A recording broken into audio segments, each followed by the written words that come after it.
हमारा पड़ोसी मुल्क जो है वो चौधरी बना बैठा है। कौन सा मुल्क? पाकिस्तान। जी जी, पाकिस्तान जो है आज चौधरी बना हुआ है। किसने उसको चौधरी बनाया? हमने बनाया। वो चौधरी बना नहीं है, वो उसमें खुद भी कुछ काबिलियत थी कि वो नेटवर्क कर सका, कुछ उसमें खासियत थी जो लोगों ने देखी। मगर ये आप जो बता रहे हो, मुझे भारतीय नागरिक होने के लिए उसको स्वीकार करना बड़ा मुश्किल जा रहा है। आज अगर आपको चीन के साथ जो बॉर्डर इशू पे नरमी लानी है, उसका तरीका पाकिस्तान के थ्रू है। जो मोदी सरकार की फॉरेन पॉलिसी है वो ठीक नहीं है। हमने नतीजा निकाला कि हम वो जीते, ये हमने कहा। अमेरिका की यूएस कांग्रेस रिपोर्ट है नवंबर 2025 की, आप देख लीजिए कि उस 4 दिन की लड़ाई के अंदर पाकिस्तान मिलिट्री ने इंडियन मिलिट्री से बेहतर काम किया। जब अमेरिका कोई चीज़ लिखता है तो वो दुनिया ध्यान से देखती है, हम देखते हैं जो हमारी सरकार बताती है। अब पाकिस्तान की ज़्यादा से ज़्यादा वो हो गई। अब ये जो है, ये ना तो कोई स्ट्रैटेजिस्ट है ट्रम्प, ना ये दूर की सोच पाते हैं। ऐसा मत कहिए, हमारे मोदी जी के मित्र है वो। तो भारत का दोस्त कौन है कि भारत में कोई आपदा आए तो कौन दौड़ के आएगा? कोई नहीं है। अब बता दीजिए मुझे कौन है, कौन आएगा, बता दीजिए मुझे। अब क्या हुआ है, ट्रंप ने ये बोला है कि वो जो इंडो पैसिफिक थी अब सिर्फ पैसिफिक रह गई है, हमें तुम्हारी जरूरत ही नहीं है। हम उनके रहमो करम पर हैं आज। जितना ट्रंप ने खुलेआम हमारे प्रधानमंत्री की बेइज्जती करी है, कभी ऐसा हुआ है? आगे चल के क्या होगा ये सवाल पूछने की एक भारतीय नागरिक होने के नाते मुझे हिम्मत नहीं हो रही है। 2016 में हमने सर्जिकल स्ट्राइक करी, ग्राउंड पे कुछ नहीं हुआ, पर हमने अपनी एयरफोर्स की जो कमियां थी वो दुश्मन को बता दी। आपको काफी लोग क्रिटिसाइज करते हैं जी, बहुत सारे खरी खोटी भी सुनाते हैं। जी जी, और इतना सारा क्रिटिसिज्म आप झेलते हो, क्या कारण? चीन और भारत का जो एक संघर्ष है, उस संघर्ष की कहानी क्या है? देखिए, संघर्ष की कहानी बहुत सीधी है। आज हमारे पहली बार जब से इंडिपेंडेंस हुई है, मोदी सरकार के राज में दोनों जो हमारी सरहद है, चीन के साथ और पाकिस्तान के साथ, दोनों में प्रॉब्लम है। तो कहने का मतलब ये है, ऐसी क्या बात हो गई कि ये पहली बार है कि दोनों के साथ हमारी प्रॉब्लम है। तो हमें ये, instead of putting the military there and looking for absolute security, हमें उनसे बात करनी पड़ेगी। और मैं समझता हूँ आज अगर आपको चीन के साथ जो बॉर्डर इशू पे नरमी लानी है, उसका तरीका पाकिस्तान के थ्रू है। मैं ये इसलिए बोल रहा हूँ कि पाकिस्तान जो है आपसे बात करने को तैयार है, राज़ी है। बॉर्डर को वो कहता है कि हमारा मसला है कश्मीर पाकिस्तान का, पर वो ये नहीं कहता है कि इसको फौरन हल करो, वो ये नहीं कह रहा है। अगर आप उनकी नेशनल सिक्योरिटी पॉलिसी देखें जो 2022 में आई थी, जो 5 साल के लिए होती है, उसमें वो टॉप प्रायोरिटी डेवलपमेंट को दे रहे हैं।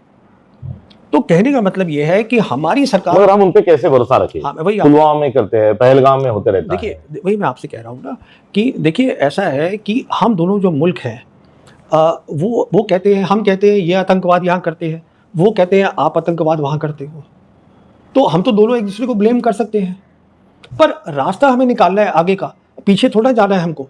तो मैं समझता हूँ आज क्योंकि बार बार आजादी के बाद जी जी, मुंबई का 26/11 का अटैक हो या तमाम जो लड़ाइयाँ हो या भारत में अशांतता पैदा करने की बहुत सारे जो एयर्स है जो कोशिश कर रहा है, इसके बावजूद उनके साथ डील कैसे हो सकता है? वही तो, आप मुझे अगर 1 मिनट दें मैं आपको बताता हूँ। मैं आपसे जैसे कर रहा हूँ कि जो आप बातें कर रहे हैं वो तब की है जब दुनिया अलग थी। अलग का मतलब ये होता है कि या तो दुनिया थी बाइपोलर, 2 बड़ी ताकतें थी, अमेरिका और सोवियत यूनियन, और या यूनिपोलर थी, अमेरिका सबसे बड़ी ताकत थी। आज जो है दुनिया में 3 बड़ी ताकतें हैं। हाँ कहो या ना कहो, 3 ताकतें हैं। हाँ है ना, 3 ताकतें। अमेरिका है, तो अभी क्या है कि जो चाइना का इतना ज़्यादा राइज हुआ है, उसके कारण जो पूरी जियोपॉलिटिक्स है दुनिया की, जियोपॉलिटिक्स का मतलब क्या होता है कि पावर और वेल्थ, ट्रेड, कनेक्टिविटी, जो सब कुछ होता था अमेरिका और यूरोप में, आज वो हमारे एरिया में आ गया है। एक नई पॉलिटिक्स बन रही है, जिसको हम बोलते हैं कि सेंचुरी का सबसे बड़ा चेंज हो रहा है। इसमें एक नया कॉन्सेप्ट आया है कलेक्टिव सिक्योरिटी का। उस कलेक्टिव सिक्योरिटी, अब देखिए हमारे मुल्क में लोगों को पता ही नहीं है कलेक्टिव सिक्योरिटी क्या है। अब डिप्लोमेसी की जगह जियोपॉलिटिक्स ये शब्द बड़ा ये होता आपने बहुत अच्छी एक बात कही, इसमें मैं बोलना चाहता हूँ। फॉरेन पॉलिसी में अब तक क्या होता था कि हम लोग जो थे, जैसे मैंने कहा, सब कुछ दुनिया का हमसे दूर होता था। यूरोप में हो रहा है, अमेरिका में हो रहा है, जिसको हम ट्रांस अटलांटिक बोलते थे। हम लोग फ्रिंजेस पर थे, कोने में थे। आज हम बिल्कुल सामने आ गए हैं। तो आज रिक्वायरमेंट सबसे बड़ी ये है कि जियोपॉलिटिकल चेंजेस आप उसको फॉरेन पॉलिसी में लाइए, और तब आप देखेंगे कि जो मोदी सरकार की फॉरेन पॉलिसी है वो ठीक नहीं है। कहने का मतलब ये है, फॉरेन पॉलिसी का एक ही मतलब होता है, और वो ये मतलब होता है आप दूसरे देशों के रिश्तों के थ्रू अपने जो देश के लोग हैं उनकी आप जो ज़िंदगी है उसको बेहतर करिए। Improve the life of your own people. That is the fundamental aim of the foreign policy, and today the geopolitics is not being included as part of the foreign policy. So all the diplomats जो बात करते हैं हमारे, वो बात करते हैं 2005 में ये हुआ, 2008 में मुंबई हुआ। अरे बाबा, दुनिया 2013 में बदल गई। हाँ, मैं बात कर रहा हूँ विदेश नीति की। तो विदेश नीति पे मेरे हिसाब से हम बहुत कुछ इसको बेहतर कर सकते हैं। हम इसलिए नहीं करना चाहते हैं क्योंकि आइडियोलॉजिकली सरकार पाकिस्तान के साथ बात नहीं करना चाहती। ये मेरा असेसमेंट है, ये मेरी सोच है। अगर हम वो करेंगे, पाकिस्तान आज बात करने को तैयार है और म्यूचुअल ट्रस्ट बनने में वक्त लगता है, पर ये कहना कि हम बात ही नहीं करेंगे तो उससे तो कुछ होगा नहीं। अभी ये जो ईरान और अमेरिका की जो वॉर चल रही है, इसका क्या असर भारत पे होगा, और ये लड़ाई की राजनीति क्या है? असर तो होगा ही होगा, असर तो हो ही रहा है। तो ये जो लड़ाई है, ये लड़ाई का कारण क्या है और हल क्या है? देखिए, ये एक बहुत अहम, बहुत दुनिया के लिए इंपॉर्टेंट लड़ाई हो रही है। और दुनिया के लिए? जी हाँ। और इसकी इंपॉर्टेंस क्या है? पहली बात तो आप हमें ये समझ लेना है, ईरान ये लड़ाई जीत चुका है। ईरान ये लड़ाई नहीं हारेगा, क्योंकि लड़ाई का जो सेंटर ऑफ ग्रेविटी हम बोलते हैं कि जो खास बिंदु है वो स्ट्रेट ऑफ हर्मुज है, और वो ईरान के कब्जे में है और रहेगा। तो इसकी अहमियत ये है, इंपॉर्टेंस ये है कि जिस दिन अमेरिका तय करेगा कि उसको छोड़ना है वेस्ट एशिया, जो छोड़ना है, जिस दिन तय करेगा, तो क्या होगा कि क्रेडिबिलिटी अमेरिका की खत्म हो जाएगी, पेट्रो डॉलर्स खत्म हो जाएंगे। तो आज क्या है कि अगर ये यहाँ से चला जाता है, अमेरिका वेस्ट एशिया को छोड़ के जाएगा, जो जाना पड़ेगा उसको, तो जितनी भी ये कंट्रीज़ हैं, जीसीसी कंट्रीज़ हैं, जैसे सऊदी हुआ, कतर हुआ, कुवैत हुआ, बहरीन हुआ, ओमान हुआ, ये सब जो है, यूएई हुआ, ये एक स्टेज पे आके सोचेंगी कि अब हम जो है डॉलर में क्यों करें, हम लोकल करेंसी में करते हैं काम। तो अगर लोग डॉलर में नहीं करेंगे तो जिसका जो डेट बढ़ा हुआ है, तो पूरी उनकी इकॉनमी डिस्टेबलाइज कर जाएगी और अमेरिका का जो एम्पायर है वो गिर जाएगा। इसकी ये इतनी बड़ी अहमियत है दुनिया में। तो हम तो ईरान से जब क्रूड ऑयल ले रहे थे तो रुपए में ले रहे थे। हाँ, कब? ये लड़ाई शुरू होने से पहले। देखिए, वो बात है ब्रिक्स की। हाँ। ब्रिक्स के अब दरमियान क्या बात चल रही है कि जितने भी ब्रिक्स मेंबर हैं, हाँ, वो लोकल करेंसी में ट्रेड कर सकते हैं, पर हम ज़्यादा नहीं कर रहे थे। हमारे एक्सटर्नल अफेयर्स मिनिस्ट्री ने क्लियरली कह दिया था कि डॉलर में ही ट्रेड रहेगा, क्योंकि अमेरिका का प्रेशर था। रुपए का खुल जाता था, हमारे लिए सहूलियत थी। हाँ, तब सहूलियत थी, पर अब हमने ये तय कर लिया है, हमारी फॉरेन पॉलिसी अमेरिका के साथ जुड़ी हुई है। अब ये चित्र में हाँ, हमारा पड़ोसी मुल्क जो है वो चौधरी बना बैठा है। कौन सा मुल्क? पाकिस्तान। जी जी। और हम इस सारी शांति वार्ता में, जो हमारी बड़ी लिगेसी थी, जो पंडित जवाहरलाल नेहरू जी ने नॉन अलाइनमेंट मूवमेंट शुरू किया, मगर वो हमारी लिगेसी आज भी कायम है, या हम इन सारी चर्चाओं से कहीं बाहर हैं? हम बिल्कुल बाहर हैं। और जो आप बोल रहे हैं, पाकिस्तान जो है आज चौधरी बना हुआ है, किसने उसको चौधरी बनाया? हमने बनाया। जब 4 दिन का ऑपरेशन सिंदूर हुआ था, हमने नतीजा निकाला कि हम वो जीते, ये हमने कहा। अमेरिका की यूएस कांग्रेस रिपोर्ट है नवंबर 2025 की, आप देख लीजिए। उसमें यह लिखा हुआ है कि उस 4 दिन की लड़ाई के अंदर पाकिस्तान मिलिट्री ने इंडियन मिलिट्री से बेहतर काम किया। जो अमेरिका ने जो लिखा वो सारी दुनिया ने ध्यान से देखा, वेस्ट एशिया की कंट्रीज ने ध्यान से देखा। उसी का कारण था कि जो सऊदी अरेबिया, जिसके रिश्ते अच्छे थे पाकिस्तान के साथ, पाकिस्तान सऊदी अरेबिया के साथ मिलिट्री जो उनका रिश्ता था वो 1970 से चल रहा है, पर पहली बार उन्होंने सितंबर 2025 में एक फॉर्मल डिफेंस एग्रीमेंट कर लिया उनके साथ।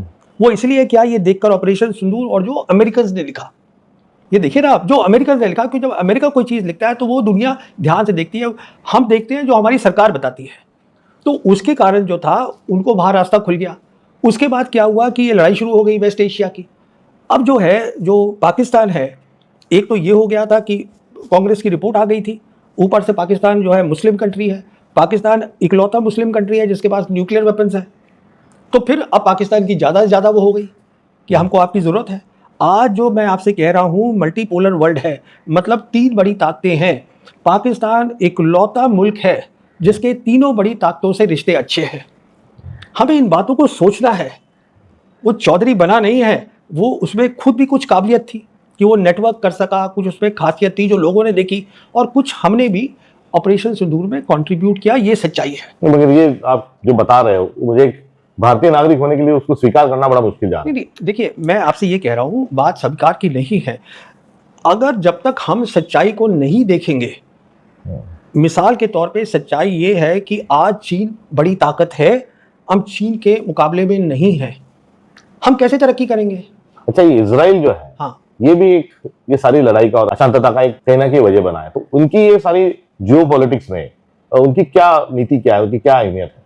देखिए इजराइल की हमेशा नीति ये रही है कि हम ग्रेटर इजराइल बनाएं, और सिर्फ जो एक मुल्क उनके रास्ते में आ रहा है वो है ईरान।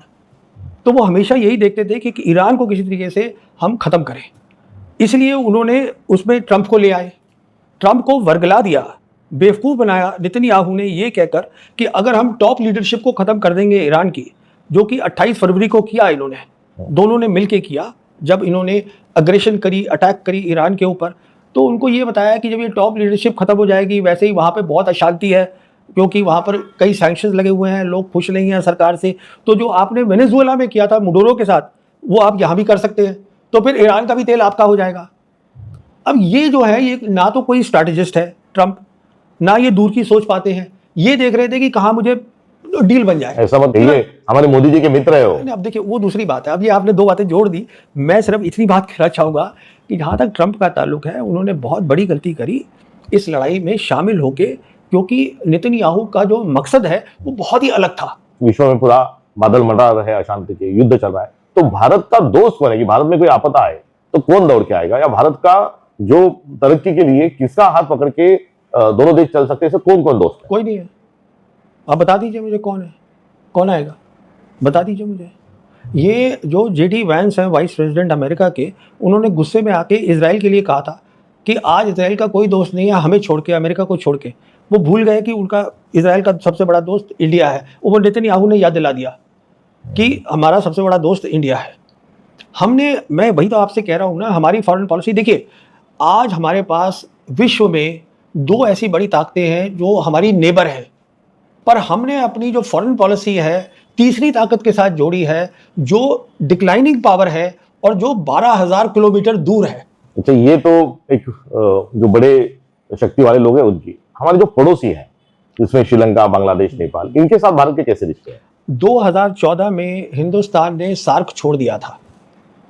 सार्क छोड़ के हम बिम्स्टेक बना दी, हमने जो बनी हुई थी, हमने कहा अब हम इसको मजबूत करेंगे। 2019 में जयशंकर बनी एक्सटर्नल अफेयर्स मिनिस्टर, तो उन्होंने कहा जो एक्ट ईस्ट पॉलिसी है मोदी सरकार की, अब वो हमने अमेरिका के साथ, इंडो पैसिफिक के साथ जोड़ दी है, अब हम वहाँ पर काम करेंगे। अब क्या हुआ है, ट्रंप ने ये बोला है कि वो जो इंडो पैसिफिक थी अब सिर्फ पैसिफिक रह गई है, हमें तुम्हारी ज़रूरत ही नहीं है, वो भी ख़त्म कर दिया। यहाँ पर हमने 2014 से हम चुपचाप बैठ गए हैं, कुछ है ही नहीं हमारा काम। अच्छा, ये जियो पॉलिटिक्स और ये सब, ये सुरक्षा के पॉइंट ऑफ व्यू, ये अमेरिका के साथ जो हमारा ट्रेड डील की जो वार्ता है, इसका क्या नतीजा होगा? इसका नतीजा बहुत सिंपल है कि हमने उनको ये बोला है कि हम आपसे 2030 तक $500 बिलियन का ट्रेड करेंगे, जिसमें एनर्जी होगी, हम आपसे तेल लेंगे, न्यूक्लियर रिएक्टर्स लेंगे, आपसे सारी टेक्नोलॉजी, आर्टिफिशियल इंटेलिजेंस की इंफ्रास्ट्रक्चर, वो हम सब आपसे लेंगे, तय हो गया है। हमने उनके साथ 10 साल का और आगे डिफेंस का एग्रीमेंट कर लिया है, वो हमने अक्टूबर 2025 में किया था, जो 35 तक चलेगा। कहने का मतलब ये है कि हम जो है इतना बड़ा मुल्क और इतनी बड़ी 1.5 बिलियन पीपल के लोग, हम उनके रहमो करम पर हैं आज। आप मुझे ये बताइए, जितना ट्रंप ने खुलेआम हमारे प्रधानमंत्री की बेइज्जती करी है, कभी ऐसा हुआ है? वो दर्दनाक, बहुत ही उसमें बुरा लगता। तो हम इस बात को क्यों नहीं समझ रहे कि हमारा जो फ्यूचर है वो ब्रिक्स के साथ है, हमारा फ्यूचर ग्लोबल साउथ के साथ है, हमारा फ्यूचर चीन, रशिया, ईरान, इनके साथ है। आप देखिए ना हमने क्या किया है, दोनों मुल्कों पर, चीन, पाकिस्तान आपके सामने है, हमने वहाँ पे फौजें लगा रखी हैं। हमारे जो अपने अंदर के हैं, साउथ एशिया की जो कंट्रीज़ है, अभी आप रिसेंटली देख लीजिए, वो नए प्राइम मिनिस्टर बने हैं बांग्लादेश के, वो सबसे पहले चीन गए हैं बात करने। नेपाल के बने थे, वो सबसे पहले चीन गए ओली बात करने। आप ये देखिएगा ना, इसको दिख तो रहा है सबको। ये आगे चल के क्या होगा, ये सवाल पूछने की एक भारतीय नागरिक होने के नाते मुझमें हिम्मत नहीं हो रही है। देखिए, जहाँ तक हमारी शक्ति का सवाल है, सेना की शक्ति है, मैं आपसे ये कहना चाहूँगा, जब से मोदी सरकार आई है, 2016 में हमने सर्जिकल स्ट्राइक करी, ग्राउंड पे कुछ नहीं हुआ। 2019 में हमने किया, जिसमें सरकार तो जीत गई 2019 का इलेक्शन, पर हमने अपनी एयरफोर्स की जो कमियां थी वो दुश्मन को बता दी। फिर ऑपरेशन सिंदूर में किसको फ़ायदा हुआ? पाकिस्तान को, कि हमें फ़ायदा हुआ? आप सोच लीजिए खुद, ये सब कुछ क्यों हो रहा है? उसका कारण ये है कि लड़ाई के अंदर पॉलिटिकल लीडरशिप का काम होता है मिलिट्री लीडरशिप को सिर्फ ये बताना कि आप मिलिट्री के जरिए हमें ये हासिल करना है, अब कैसे करना है वो मिलिट्री तय करेगी। हमारे यहाँ क्या हुआ है और जो सच्चाई है, मिसाल के तौर पर ऑपरेशन सिंदूर में सरकार ने तय करा कि हम टेररिस्ट इंफ्रास्ट्रक्चर पे मारेंगे। सरकार ने तय करा कि आधे घंटे के बाद हम बोल देंगे पाकिस्तान को हमें सीज फायर चाहिए। डिफेंस मिनिस्टर राजनाथ सिंह ने बयान दिया है पार्लियामेंट में ये कि आधे घंटे में हमने सीज फायर मांग लिया। तो अगर आप मिलिट्री के मैटर्स, जिसको हम बोलते हैं ऑपरेशनल मैटर्स, आप चलाएंगे तो फिर मिलिट्री क्या करेगी? कहने का मैं आपसे ये कह रहा हूँ, ये देखिए ये कोई क्रिटिसिज्म नहीं है आपकी तरह। मुझे लोग क्रिटिसाइज करते हैं, मैं चाहता हूँ कि हमारा देश मजबूत हो। कौन नहीं चाहेगा कि मजबूत हो? इसलिए जो गलतियां हैं जो मुझे समझ में आती हैं मैं उनको बोलता हूँ। अगर आपको ज़्यादा समझ आती है तो मुझे बता दीजिए, मैं सीख लूँगा। क्योंकि आज की लड़ाई हाइब्रिड लड़ाई है, हर जगह लड़ाई है। लड़ाई का मतलब हाइब्रिड का होता है कि आज सिर्फ लड़ाई जो है वो सेना के मैदान में नहीं हो रही, टेररिज्म भी हो रही है और फेक न्यूज़ भी आ रही है, इंफॉर्मेशन वॉर हो रही है। जैसे कि इंफॉर्मेशन वॉर, हाँ, इंफॉर्मेशन वॉर, मिस इन्फॉर्मेशन। जैसे कि अब वो वीडियो बना लेते हैं जिसमें दिखा दिया कि साहब लीडर ये बोल रहा है, वो लीडर कभी बोला ही नहीं था, वो AI ले आया उसमें लगा दी, या कोई बम्बार्डिंग हुई और पूरा उध्वस्त कर दिया, ये झूठ बोल दिया। तो कहने का मतलब ये है, आज लड़ाई जो है कई लेवल्स पर हो रही है। जब ये लड़ाई हर लेवल पे होती है उसको हाइब्रिड वॉर बोलते हैं। तो ये आज वो दूसरी लड़ाई है, इसलिए हर चीज से जुड़ गई है। ये है। आपको काफी लोग क्रिटिसाइज करते हैं जी, बहुत सारे खरी खुटी भी सुनाते हैं, जी, मगर समय के साथ आपने जो कहा है जी, उसमें सच, आपके स्टेटमेंट जो सच ज्यादातर साबित हुए हैं। जी, जी, समय की कसौटी पे जी। आपका गलत कोई स्टेटमेंट है ऐसा हम नहीं कह सकते। पर इतना सारा क्रिटिसिज्म आप जो देश की सुरक्षितता के लिए या हमारे भारत के निर्माण के लिए झेलते हो, उसका क्या कारण है? मैं सच में महसूस करता हूँ बहुत ज़्यादा अपने देश के गरीब लोगों के बारे में कि किस तरीके से इनकी जो है ज़िंदगी बेहतर हो सकती है। और उसके साथ साथ मुझे लगता है अगर हम तरक्की करेंगे तो हमारी सिक्योरिटी भी ठीक होनी चाहिए। तो हमारी मिलिट्री जो है वो किस तरीके से बेहतर बने, जो अब हम बोलते हैं मॉडर्न वॉर। मैं आपको एक मिसाल देता हूँ, मैंने जो अखीरली किताब लिखी थी वो मॉडर्न वॉर पे लिखी है, the last war, artificial intelligence in warfare. उसमें मैंने कई वीडियोस भी किए हैं और मैं जानता हूँ हिंदुस्तान की फौज भी वो देख रही है, पर मेरे से बात नहीं करते। तो कोई बात नहीं, आप मत बात करिएगा। तो इसका किस हल की दिशा में हमने जाना चाहिए? तो आप अपनी फॉरेन पॉलिसी को पूरा उल्टा कर लीजिए, आपकी फॉरेन पॉलिसी ठीक हो जाएगी। डिफेंस पॉलिसी के अंदर फौज को करने दीजिए काम, पॉलिटिकल उसमें हस्तक्षेप मत करिए। मैं बता तो रहा हूँ ना आपको कि अगर सरकार ये कह रही है कि आप सिर्फ टेररिस्ट पे मतलब एयरफोर्स का इस्तेमाल करेंगे और आधे घंटे में सीज फायर बोल देंगे। अब एयरफोर्स का इस्तेमाल तो नीट के एग्जाम के लिए भी करना पड़ा इस बार। अब वो तो दूसरी एक बात हो गई, वो तो ठीक कह रहे हैं आप। तो सारा इसको थोड़ा सॉर्ट आउट करने की आवश्यकता जी, मैंने साफ कहा है किताब के अंदर कि हम गलत लड़ाई की तैयारी कर रहे हैं। लड़ाई ये नहीं है जिसकी हम तैयारी कर रहे हैं। तो हमें सही लड़ाई क्या है वो मैंने समझाई है कि चीन जो है बहुत बड़ी ताकत है मिलिट्री की, हमें उसको समझना है क्या क्या उसमें इश्यूज़ हैं, कैसे उसके अंदर आर्टिफिशियल इंटेलिजेंस आ रही है लड़ाई में, वो क्या होती है। देखिए 2022 की जो किताब छपी थी शुरू में, वो मैंने 2021 में दे दी थी पब्लिशर को, और ये मैंने लिखी थी 2020 के एंड में। पब्लिशर 1 साल लेते हैं जो अच्छे पब्लिशर्स होते हैं। कहने का मतलब यह है 2020 में तो यहाँ कोई बात भी नहीं कर रहा था आर्टिफिशियल इंटेलिजेंस की। मैं सिर्फ आपको ये कहने की कोशिश कर रहा हूँ कि अगर आप इंफॉर्मेशन में दुनिया के साथ जुड़े हुए हैं और अगर आप इंटरेस्ट लें किसी सब्जेक्ट में, तो आपको बहुत इंफॉर्मेशन और सोचने का रास्ता मिल जाता है। चीन के साथ हमारी 62 की जो वॉर हुई थी, वो तवांग, बोमडिला, आसाम के तेजपुर तक आ चुके थे, मगर नेहरू जी ने जो उनके साथ नेगोशिएट किया तो उतना 500 किलोमीटर फिर वापस चले गए और 50 साल तक हम शांति के साथ रहेंगे, इस प्रकार से उनका हमारी जो बातचीत हुई थी, वो भी हमारे लिए दोनों देशों के लिए एक माइलस्टोन है। तो चर्चा से बहुत सारी चीजें हल हो सकती है, ये हमारा इतिहास है। नहीं, डिस्कशन तो होनी चाहिए ना, हर सब्जेक्ट पे होनी चाहिए। किसी को दबाना और बोलना ये एंटी नेशनल है, ये है, ये, अरे साहब सब हिंदुस्तानी है, हम सभी हिंदुस्तानी है। तो सभी बात को हम, अगर हमें कुछ लगेगा, हमने कुछ सीखा है, तो उसके हमें आज़ादी होनी चाहिए बोलने की कि हाँ साहब ये बात है।